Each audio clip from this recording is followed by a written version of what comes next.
நண்பர்கள் அனைவருக்கும் வணக்கம்.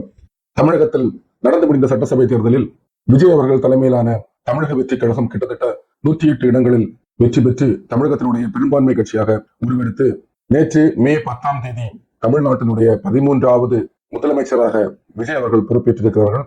அவர்களுடன் 9 கேபினெட் மந்திரிகளும் பதவியேற்றிருக்கிறார்கள்.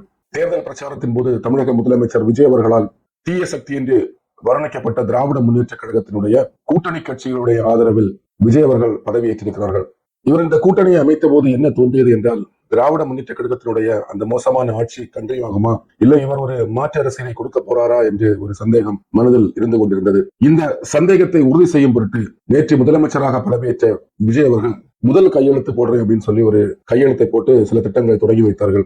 விஜய் அவர்களுடைய தேர்தல் பிரச்சாரத்தில் தமிழகத்தில் இருக்கக்கூடிய அனைத்து குடும்பங்களுக்கும் 200 யூனிட் கரண்ட் நான் ஃப்ரீயா கொடுப்பேன் அப்படின்னு சொல்லியிருந்தாங்க. ஆனால் நேற்றைய கையெழுத்து என்னவென்றால் 500 யூனிட் பயன்படுத்தக்கூடிய குடும்பங்களுக்கு 200 யூனிட் மின்சாரம் இலவசமாக வழங்கப்படுகிறது. ஆனால் 501 யூனிட் கரண்ட் நீங்க பயன்படுத்துறீங்க அப்படின்னு சொன்னா இதற்கு முன்னால் கிடைத்துக் கொண்டிருந்த 100 யூனிட் ஃப்ரீ கரண்டும் சேர்ந்து கிடைக்காது. இது எவ்வளவு பெரிய மோசடி என்று நினைத்து பாருங்கள் நண்பர்களை. தமிழகத்தில் திராவிட முன்னேற்ற கழகம் ஆட்சிக்கு வந்து தமிழகத்தில் இருக்கக்கூடிய ஒவ்வொரு குடும்ப தலைவிக்கும் 1000 ரூபாய் கொடுப்பேன் என்று கூறியிருந்தார். ஆட்சிக்கு வந்த பிறகு திராவிட முன்னேற்ற கழகம் தகுதியான பெண்களுக்கு மட்டும் கொடுப்பேன் அப்படின்னு சொன்னாங்க. அதே போல விஜயம் திராவிட முன்னேற்ற கழகத்தினுடைய கூட்டணி கட்சிகளை வைத்து திராவிட முன்னேற்ற கழகம் என்ன ஃபார்மேட்ல ஆட்சி பண்ணாங்களோ அதே ஃபார்மேட்ல தான் ஆட்சியை தொடங்கி இருக்கிறார்கள் என்பது மிகவும் கவலைக்குரிய விஷயம். தமிழகத்தில் கஜானாவை காலி செய்து வைத்திருக்கிறார்கள், துடைத்து வைத்து எனக்கு ஆட்சியை கொடுத்திருக்கிறார்கள் என்று எல்லா அரசாங்கமும் பதவியேற்கும் போது சொல்லக்கூடிய ஒரு சப்பை காரணம் தான். தமிழகத்தில் எங்கோ ஒரு மூலையில் ஒரு சாதாரண குடிமகனாக வாழ்ந்து கொண்டிருக்கக்கூடிய எனக்கு தமிழ்நாட்டுடைய வருமானம் 4 லட்சம் கோடி ரூபாய், தமிழகத்திற்கு 15 லட்சம் கோடி ரூபாய் கடந்திருக்கிறது என்று தெரியும் போது அது விஜய்க்கு தெரியாதா?